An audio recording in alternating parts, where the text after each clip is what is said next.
Diverse perspectives. Welcome to Questions of the Day with Fanuel Muindi.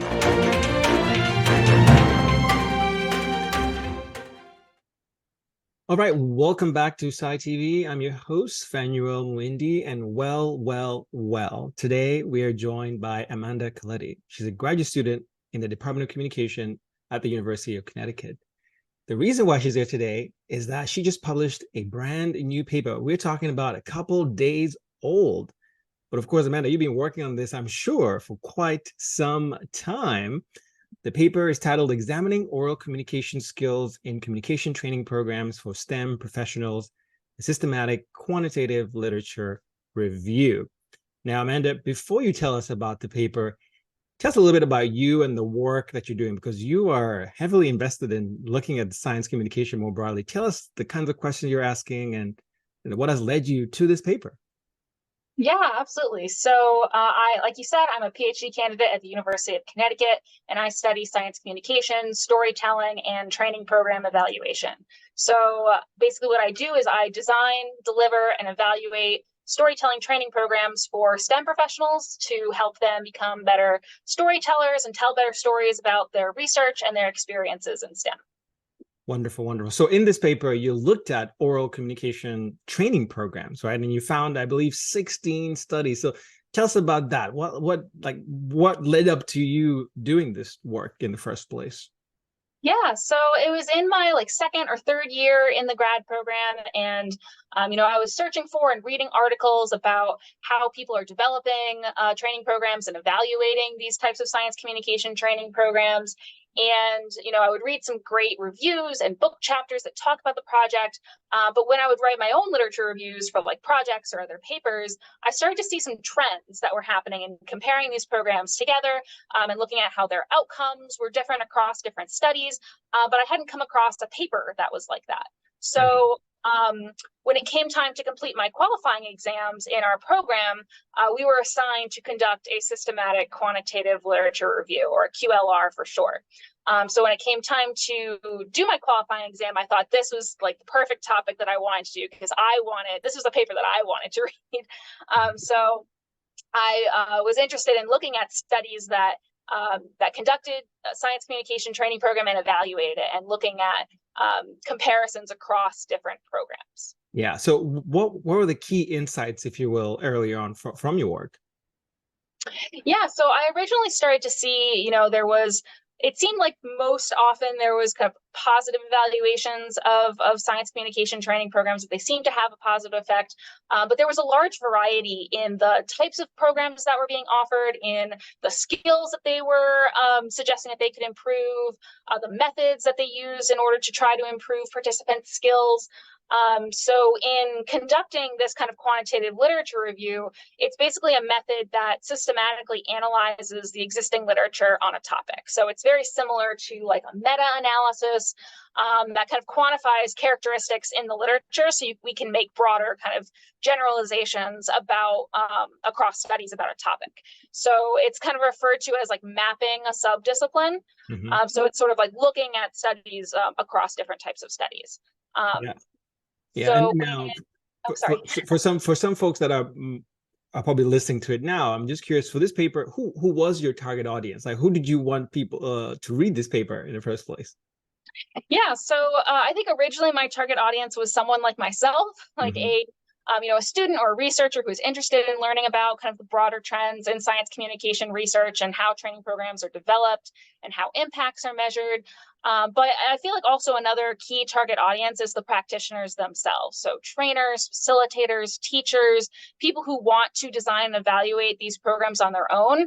They can learn how previous programs have been developed and evaluated in the field, see how they compare to each other, and maybe learn some best practices for implementing in their own programs. Yeah, and one of the key things that we keep hearing about from the landscape is actually lack of evaluation, or the difficulty in doing such evaluation, right, in programs. And so you were able to find these 16 papers that looked at these programs, right? I'm curious, who were publishing these works? Were these external research evaluators, or were the actual program designers and developers themselves that were publishing insights from their programs? Right. So it was a lot of like faculty researchers, like people who are interested in science communication. They developed their own programs. They evaluated it. Some people were, STEM teachers, STEM professors who wanted to develop these programs and publish some of their results from it. A lot of like industry professionals, like some of those like findings are in unpublished papers, so they weren't included in this particular study. But overall, yeah, those were the types of researchers who were conducting the I see. studies. And you mentioned that you found a diverse set of things, right? But is this something that really struck out for you? Like you saw this sort of phenomena, if you will, anything like that from that analysis? Yeah, I think the main kind of takeaway from this paper was that there is an overall positive impact of these types of programs on STEM professionals' oral communication skills. So some of the things that I was kind of observing more casually when looking at the literature, that was one thing that we found in this research. So it really demonstrates, the value that these types of programs can have for improving people's communication skills when talking with different types of public audiences. But I think that another kind of really interesting finding is that there are, some gaps in how different people are measuring outcomes of oral communication skills. So I think that one of the kind of implications could be this need for collaboration between facilitators and STEM professionals with science communication researchers, with training and development researchers that have kind of the social science background to match those program goals with the methods that they're using to evaluate or with developing training programs. So, for example, if someone is interested in determining whether or not participants improved over the course of the program in their oral communication skills, conducting assessment both before and after the program instead of just after the program is essential for demonstrating that change. So having those kinds of conversations where you're matching your evaluation methods with the goals that you have in developing those programs in the first place. Yeah. And is that easy to do for developers? I mean, there's a lot involved in it. When you read papers like this, it comes off as very easy, but there's a lot of work that's involved in, trying to determine what exactly your goal is and making sure that that's clear and relevant to your audience. Conducting needs assessment of your participants and making sure that what you're designing is, actually what they need and actually what they'd enjoy is a lot more tricky than you would think, because people tend to just teach what they know or teach what they want or what they think that audiences want, but really kind of determining what exactly those goals are and matching them up with different methods, because it's not exactly a 1-to-1 ratio. It really depends on a variety of different methods that can fit goals. So it's not entirely easy, but it's definitely, doable with some work. Yeah, and as you mentioned, the collaboration aspect of it, right? Where if you can, maybe even from the earliest stages when you're trying to create something like this, a program or a course or whatever it is, right? Working with folk from diverse areas. I'm curious, from your analysis, you said positive, right?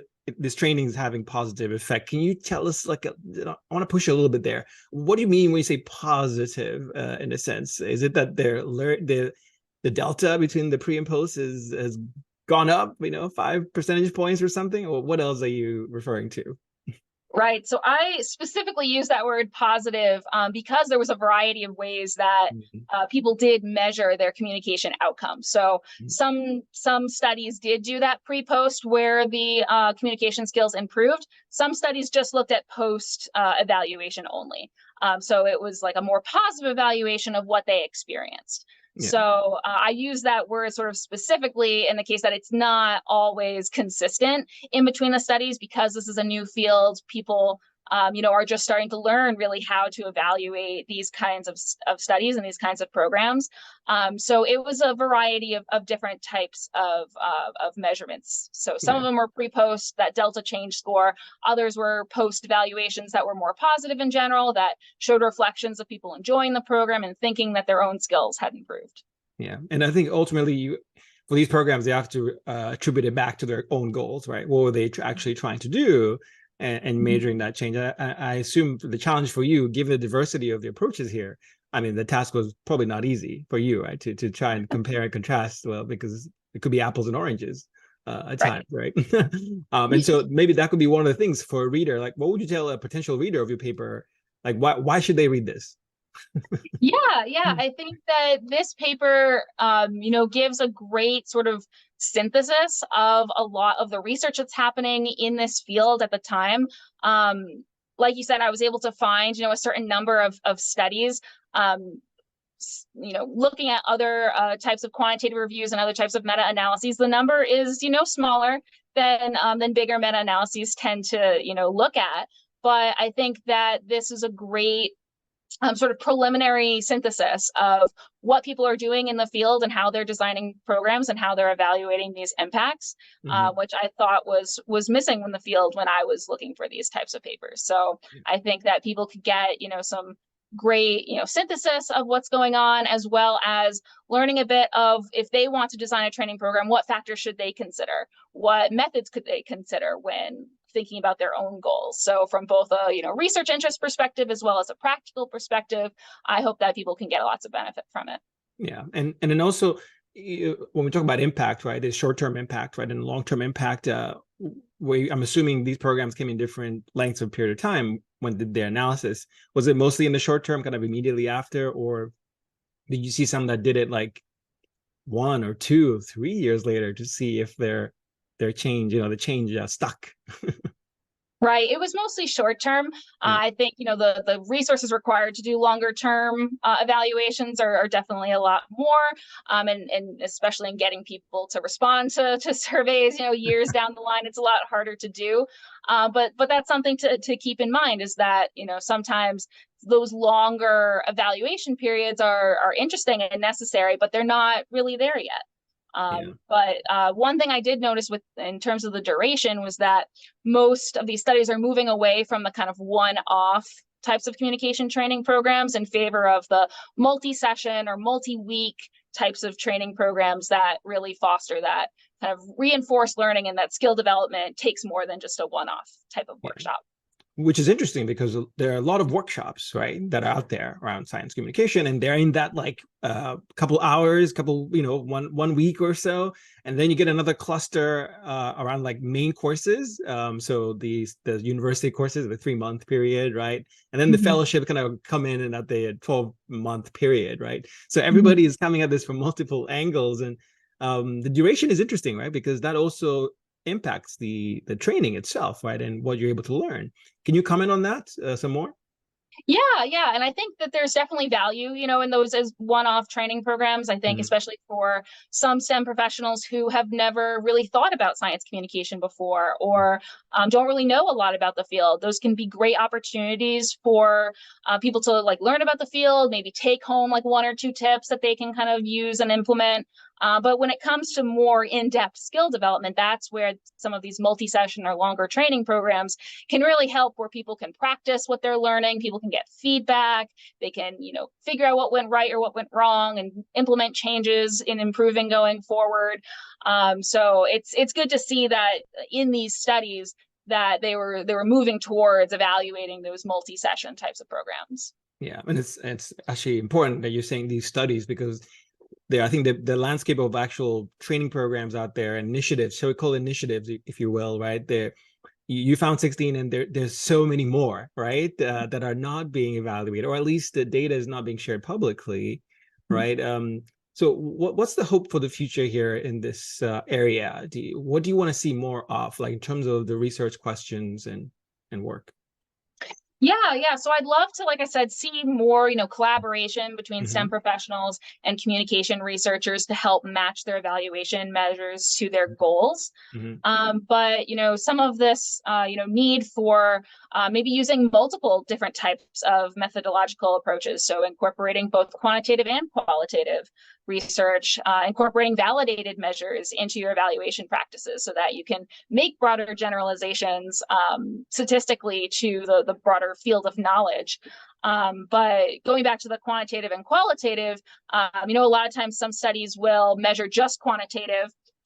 Some STEM professionals will think, yeah, I've done poster presentations before, I'm comfortable with my communication, and they'll rate their communication skills as a 5 out of 5 or a 4 out of 5.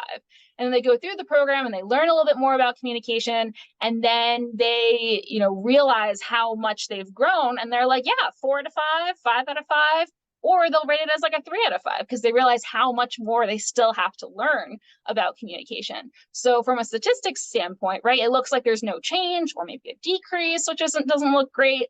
But having that qualitative data on the side can help one explain, those quantitative findings that may or may not make sense or may not ring true for participants. But also qualitative data can help get more of that perspective. How are they feeling about the program? How are they feeling about their own skills?